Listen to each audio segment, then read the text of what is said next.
Imagine being woken up in the dead of night by frantic knocks on your door. This is how our story begins.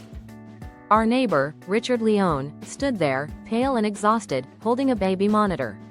His wife, Nancy, was violently ill. We took the monitor without hesitation, a small favor for neighbors who had become like family over the years. 6 days later, Nancy was dead. The cause? Poisoning. The suspect? Her own husband, Richard. The news of Nancy's death and Richard's arrest sent shockwaves through our community.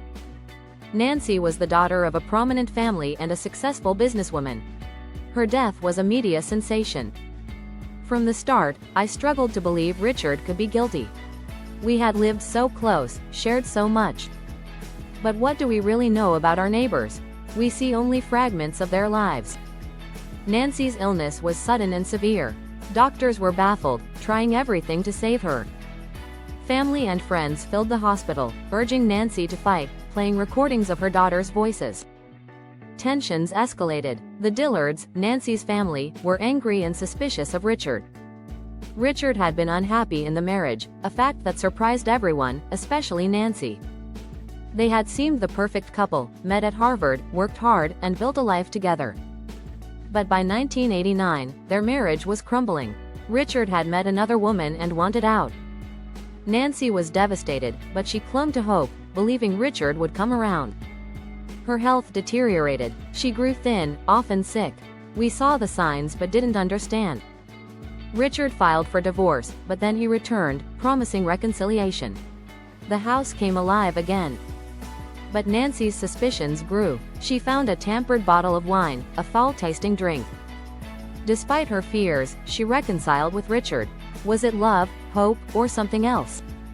Nancy's final days were a blur of pain and confusion. She pleaded for help, but it was too late. The autopsy revealed lethal doses of arsenic. Richard had bought toxic chemicals, but no arsenic. Richard's behavior was scrutinized. Some saw a grieving husband, others a cold, calculating killer. The trial was a spectacle. Richard's defense painted a picture of doubt and other suspects. But the evidence was damning. Handwriting analysis, chemical purchases, and Nancy's own words. Nancy's letter to Richard, read in court, was a haunting testament to her suffering and resolve. Richard's calm demeanor in court was chilling. Was he delusional, evil, or innocent? The jury found him guilty. Richard's reaction was one of disbelief and calm analysis. I visited Richard in jail, searching his eyes for the truth. He maintained his innocence.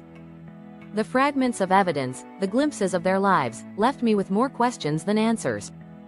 Richard's final words to me were a plea for the truth to come out someday. I cannot say with absolute certainty that Richard killed Nancy, but the evidence is overwhelming. This is a story of lies, betrayal, and a murder that shattered lives. Remember, the truth is often hidden in the fragments.